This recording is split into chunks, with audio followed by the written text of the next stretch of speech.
Hello! In this lesson, I'm going to show you 7 types of essay questions that you might encounter in the actual test. The categorization of questions into different types is for clarity. I've organized them this way so you can clearly understand what to expect on test day. All the examples in this video come from the IELTS Cambridge series. Let's get started. The first kind of question is agree-disagree question. It is actually the most common question on the IELTS Writing Task 2. It comes in 2 forms, so let's look at the first one. Many manufactured food and drink products contain high levels of sugar, which causes many health problems. Sugary products should be made more expensive to encourage people to consume less sugar. And the question is, to what extent do you agree or disagree with this statement? The question means, how much do you agree or disagree with this statement? Do you partly agree, do you completely agree, or do you completely disagree? Sample 2. So we've got the same task, but a slightly different question. Do you agree or disagree? It doesn't matter how the question is formulated, the meaning is the same, so you can answer them both in the same way. I'll show you how to do that later in the course. Next, we have advantages and disadvantages type. It also comes in 2 forms. Let's look at the first one. In some cultures, children are often told that they can achieve anything if they try hard enough. What are the advantages and disadvantages of giving children this message? In other words, what are the positive and negative sides of giving children this message? And now let's look at sample 2. You've got the same task here. And do you think the advantages of giving children this message outweigh the disadvantages? Here you're asked to measure whether there are more positive sides than the negative sides. Unlike agree-disagree questions, these 2 sample tasks are very different, so your answers will be different too. In the first one, you need to talk about the good and bad points, but in the second one, you can't just list them.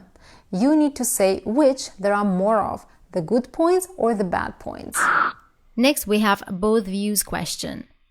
Some people say that advertising is extremely successful at persuading us to buy things. Other people think that advertising is so common that we no longer pay attention to it. So according to this task, some people think that advertising is very effective and it makes us buy things. But other people think that there is so much advertising that we don't pay attention to it, so it doesn't work. And the question is, discuss both these views and give your own opinion. So what you will need to do is talk about the first opinion, then the second opinion, and then give your own opinion. Do you belong to the first group of people, or do you belong to the second group of people, or are you somewhere in between? Or maybe you have something completely different to say. Sometimes you're asked to discuss both views without including your opinion, but most tasks will require you to give your opinion.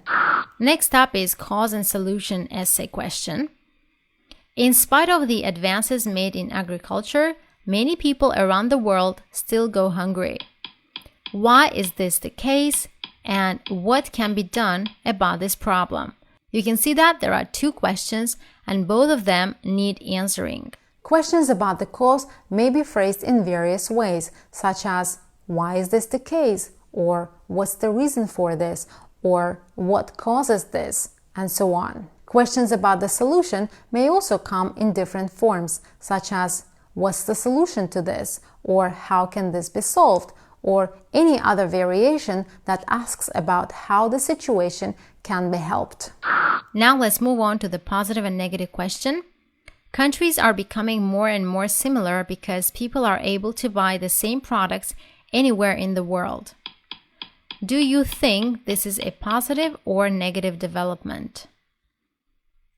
So in this type of question, you are presented with a situation and then you are asked to assess whether it's a good thing or a bad thing. The 6th type is the direct questions. Millions of people every year move to English-speaking countries such as Australia, Britain, or America in order to study at school, college, or university. Why do so many people want to study in English? why is English such an important international language? In this case, both questions ask about the cause of the situation. So you will need to discuss the reason why people want to study in English, and on the other hand, why English is so important. Finally, we've got mixed type. In some countries, owning a home rather than renting one is very important for people. Why might this be the case? And do you think this is a positive or negative situation? Now, I've called this type mixed because these are two different kinds of questions that they come from two different types of essays that we've talked about before. One asks about the cause of the situation, but it's not a cause and solution essay. And the second one asks whether it's a positive or a negative situation. So there's a combination of two types of essays here. Once again, this division into types is only conditional, but understanding them will help you answer essay questions more easily. Your answer structure will depend on the question's wording. In this course, you will get a sample essay for each question type to study and practice writing independently. Thank you for watching. I'll see you in the next video.